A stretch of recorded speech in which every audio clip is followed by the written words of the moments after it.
Hi, Kunastá sibh smis a ristar do maithair Tá coní orms na soláin is le beagnach ceithre bliain an nuas agus just tá mé chun cúpla rud a rá faoi sult na soláin sin an grúpa áitiúil bhfuil mé páirtacló. So just ar an géadúil si is like caigh mé a rá like na daoine atá kind of ag obair like taobh de rudí like idir an éile agus féile seoir den nás na rí like Siobhan, Dahi, Mairead, like na daoine is léachra iad.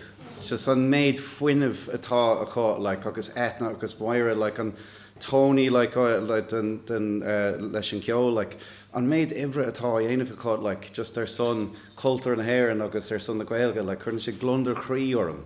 Do you know? So like okay, ní anyway, okay.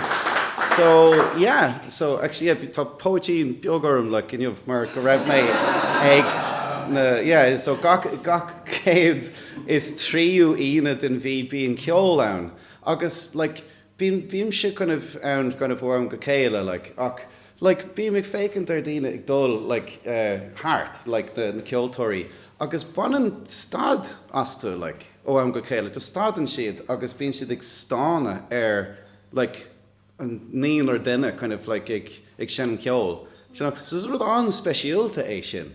You know?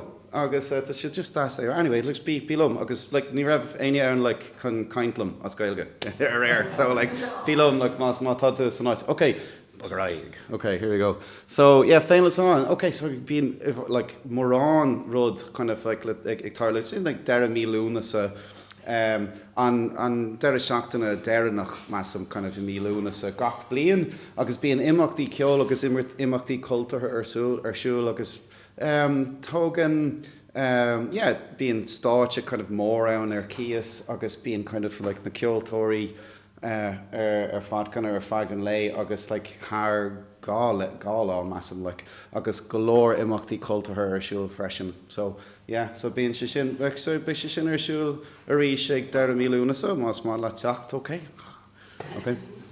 okay agus an féile seoir is just lein rud like úntach a chuirn Siobhan agus Dahi Mairead agus an Christian Gaeilge like sár obair dhéanamh ar an féile seoirde agus is rud it's an príomh éile sa Gaeilge sa tír measam. Do you know? So it's rud anspecialta é. So sé arsúil gach Marta. Okay, good. Agus ihe cultúr, so an ihe cultúr deireannach bhí Jennifer Lee Healing chlór seoir profisiúnta í measam tá coní orthaí a chun na mí agus bhí sé dríochtúil just clustáil an ceol sin. So leanann sé right gach man fór. Agus an seachtain na Gaeilge bhíon like pop-up Gaeltachtaí agus ceol a kind of an átachaí éagsúla. So ní dólam like bhfuil marrán fáca.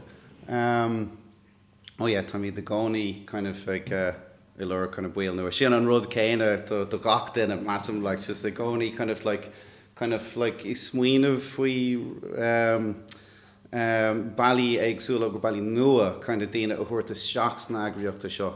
So be mé se kind of imahí like tar last muit a supervalue agus ladles na soláin like beidir an tairí just kind of an ceist a chur ar ghaoine. So it's like 9 litre agus a bheith adháil. So duine mé sin.